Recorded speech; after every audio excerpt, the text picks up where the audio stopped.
અવારનવાર અનેક કાર્યક્રમોમાં અપમાન કરવામાં આવે છે। પાર્ટીના કોઈ કાર્યક્રમો હોય તો અડધા કલાક પહેલા સૂચના આપવામાં આવે છે અને એ સૂચનામાં જેથી કરીને ધારાસભ્ય હાજર ન રહે તો એવું પણ કહી શકાય કે ભાઈ ધારાસભ્યને તો સૂચના આપી હતી, હાજર ન રહ્યા, પરંતુ હકીકત શું છે, દેશમાં શું પ્રોબ્લેમ છે એ પ્રદેશના લોકોને જાણ નથી। દક્ષિણ ગુજરાતમાં ભારતીય જનતા પાર્ટીમાં ખૂબ મોટો ભડકો થયો છે। પોતાની શિસ્ત અને અનુશાસનની વાત કરતી સત્તાધારી પાર્ટી ભાજપમાં નર્મદા જિલ્લામાં જૂથવાદ સપાટી પર આવી ગયો છે। નાંદોદના ધારાસભ્ય દર્શના દેશમુખે આજે રાજીનામાની ચીમકી ઉચ્ચારી છે, કેમ કે આજે રાજપીપળાના આંબેડકર ભવન ખાતે પીએમ મોદીના સુશાસનના 12 વર્ષ પૂર્ણ થવાના અવસરે જિલ્લા ભાજપ દ્વારા કાર્યક્રમ રખાયો હતો। આ કાર્યક્રમમાં ધારાસભ્ય દર્શના દેશમુખે જિલ્લા પ્રમુખ નીલ રાવ દ્વારા પોતાનું સન્માન જળવાયું નથી તેવા આક્ષેપો સાથે તેઓ અધવચ્ચેથી કાર્યક્રમ છોડીને નીકળી ગયા છે અને હવે તેઓ ગાંધી ચોક વડિયા ખાતે ધરણા પર બેસી ગયા છે અને સંગઠન સહિત ધારાસભ્ય પદેથી રાજીનામું આપવાની ચીમકી પણ ઉચ્ચારી છે। તો આવો જાણીએ સમાચાર વિસ્તારથી। નમસ્કાર, જમાવટ સાથે હું છું પાર્થ।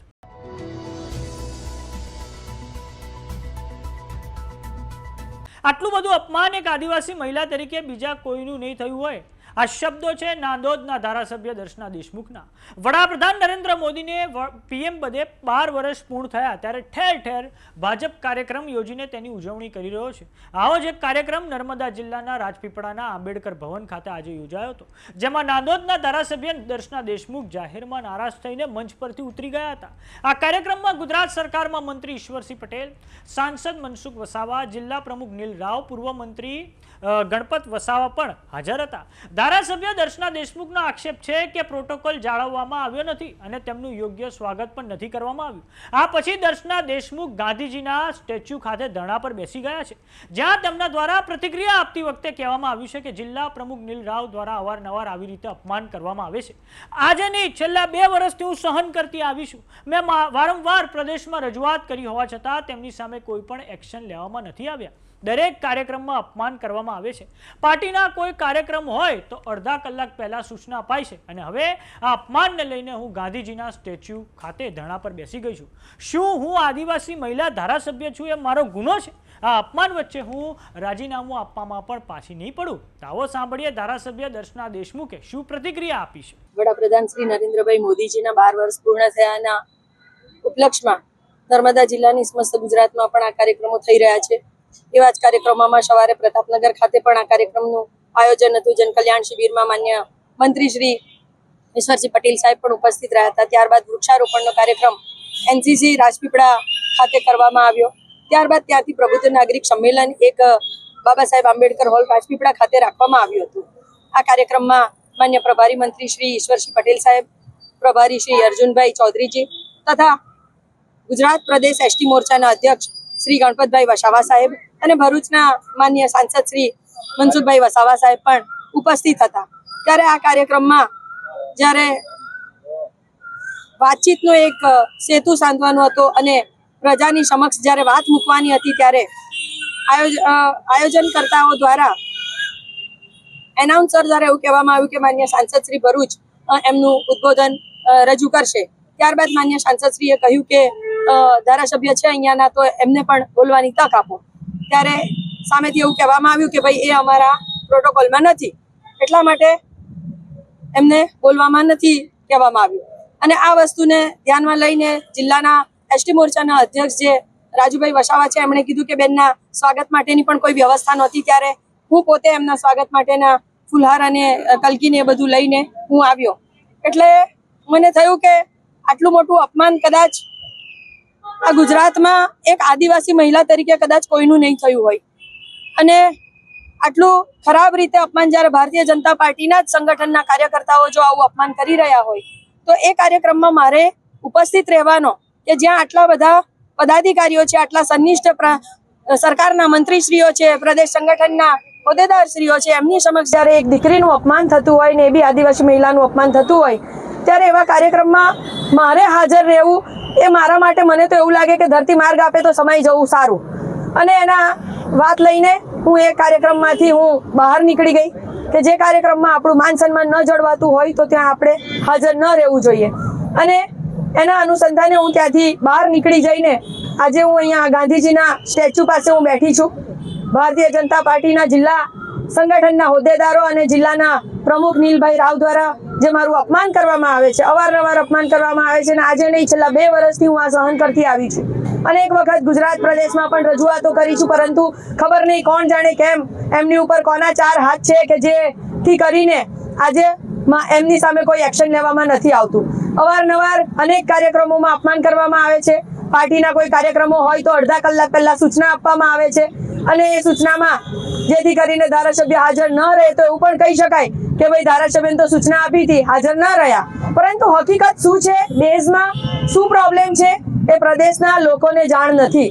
અને જ્યારે આ ભાઈ અહીંયાથી ખોટી વાતો બધી પોતપોતાની રીતે મન ચડાવીને અહીંના લોકો દ્વારા, પાર્ટીના કાર્યકર્તાઓ દ્વારા ખોટી વાત મારા વિશે જ્યારે પ્રદેશમાં પણ કહેવામાં આવે છે અને અવારનવાર મને અપમાનિત કરવાનું, મને નીચા કરવાનું કામ જે કરી રહ્યા છે, એના લઈને આજે હું આ ગાંધીજીના સ્ટેચ્યુ સામે બેસી ગઈ છું. કારણ કે એકવાર અપમાન થાય તો સહન થાય, પરંતુ અવારનવાર અપમાન થાય તો શું હું ધારાસભ્ય બનવું આ એક આદિવાસી મહિલા તરીકે શું મારો ગુનો છે? શું એક મહિલા છું અને આદિવાસી છું એ મારો ગુનો છે? એક દીકરી છું એ મારો ગુનો છે? અને આદિવાસી મહિલા તરીકે શું મારું અપમાન કરવું એ શું એમને અધિકાર આપેલો છે કોઈએ કે ભાઈ આદિવાસી મહિલા છે અને એને આપણે દરેક જગ્યા પર અપમાનિત કરવી જોઈએ?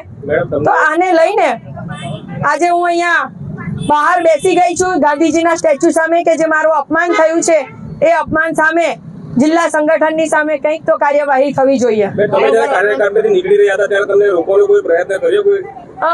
કાર્યક્રમમાંથી બહાર નીકળી રહ્યા હતા ત્યારે મને પ્રદેશના અધ્યક્ષ જે છે એસટી મોરચાના ગણપતભાઈ વસાવા સાહેબ એમણે કીધું કે બેન બેસો. મનસુખભાઈ વસાવા સાહેબે પણ કીધું બેસો. પરંતુ તમે વિચાર કરો કે આટલું મોટું અપમાન થાય, આટલા બધા લોકોની હાજરીમાં, 300-400 લોકોની હાજરીમાં જ્યારે તમારું કોઈ અપમાન કરે ત્યારે તમને પોતાને કેવું ફીલ થાય? અને એ જે મારું અપમાન થયું મને ખરેખર ખૂબ ખરાબ લાગ્યું છે અને એના આધાર ઉપર જ હું એ કાર્યક્રમને વોકઆઉટ કર્યો છે. હા, 100%. જે લોકો સંગઠનના લોકો અમને ધારાસભ્ય સમજતા નથી કે જે લોકો ધારાસભ્ય તરીકે અમારું માન સન્માન જાળવતા નથી તો કઈ વાંધો નથી. ધારાસભ્ય તો અમને વડાપ્રધાન નરેન્દ્રભાઈ મોદી અને માન્ય ગૃહમંત્રી શ્રી અમિતભાઈ શાહ સાહેબે બનાવ્યા છે. આ કોઈ નર્મદા જિલ્લાના સંગઠનના લોકોએ ધારાસભ્ય નથી બનાવ્યા અમને. અને એમણે જે રીતના અમારા માટે આ રીતના વિરોધ કરીને અમારા માટે હંમેશા અપમાનિત કરવાના જે કામ કરી રહ્યા છે એના આધાર ઉપર રાજીનામું આપવામાં પણ હું પાછી પડીશ નહીં. જ્યાં સુધી આ જિલ્લામાં અત્યારે પ્રભારી મંત્રી શ્રી પણ છે અને એસટી મોરચાના અધ્યક્ષ બી છે. એ લોકો નિર્ણય કરે, એ લોકોની હાજરીમાં આખી ઘટના બની છે ને. કોઈ સર્વે લોકો સાક્ષી તો છે જ, એવું તો છે નહીં કે કોઈ બંધ બારણે કોઈ એક રૂમમાં આ ઘટના ઘટી હોય. સર્વે લોકોની હાજરીમાં ઘટના ઘટી છે તો સર્વે લોકો એ જુએ, જાણે, સમજે અને જે પ્રમાણે એમના હાજરીમાં ઘટના ઘટી છે તો એ પ્રમાણે નિર્ણય કરે. હા, પ્રદેશ કક્ષાએ પણ અનેક વખત રજૂઆત કરવામાં આવી છે. અંદર જે ભાજપમાં ધક્કા ચાલી રહ્યા છે, આંતરિક વિવાદ ચાલી રહ્યા છે, જેને લઈને જિલ્લા પંચાયત, તાલુકા પંચાયતમાં ભાજપનો મોટો ફટકો પડ્યો હોય તેમ કહી શકાય. હા, 100%. અને એનું કારણ જ આ જિલ્લા પ્રમુખ છે. હા, દારૂ ખૂબ વેચાય છે નર્મદા જિલ્લામાં, જે રીતે નિવેદન સાંસદ મનસુખભાઈ વસાવા આપ્યું છે, તમે શું કહેશો એ બાબતે? 100% દારૂ વેચાય જ છે. દારૂ વેચનારા લોકો માલે તુજારો થઈ ગયા છે અને જે દારૂ પીને પકડાય છે એને 10-15 હજાર રૂપિયાનો દંડ આપીને એમને પોતે એટલું દંડ આપીને છૂટા કરવામાં આવે છે. દારૂબંધી ગુજરાતમાં છે એ કહી શકાય? આ બાબતે દારૂબંધી ગુજરાતમાં છે એ કહી શકાય? શું કહેશો? નર્મદા જિલ્લામાં તો નથી. આ નાટ્યાત્મક વળાંક વચ્ચે સાંસદ મનસુખ વસાવા તાત્કાલિક ધારાસભ્ય દર્શના દેશમુખના સમર્થનમાં ધરણા સ્થળે દોડી ગયા હતા. ધારાસભ્ય અને પક્ષ સામે બંને આમને સામને આવી જતા ગાંધીનગર કમલમથી ટેલિફોનિક દોડધામ પણ હવે શરૂ થઈ ગઈ છે.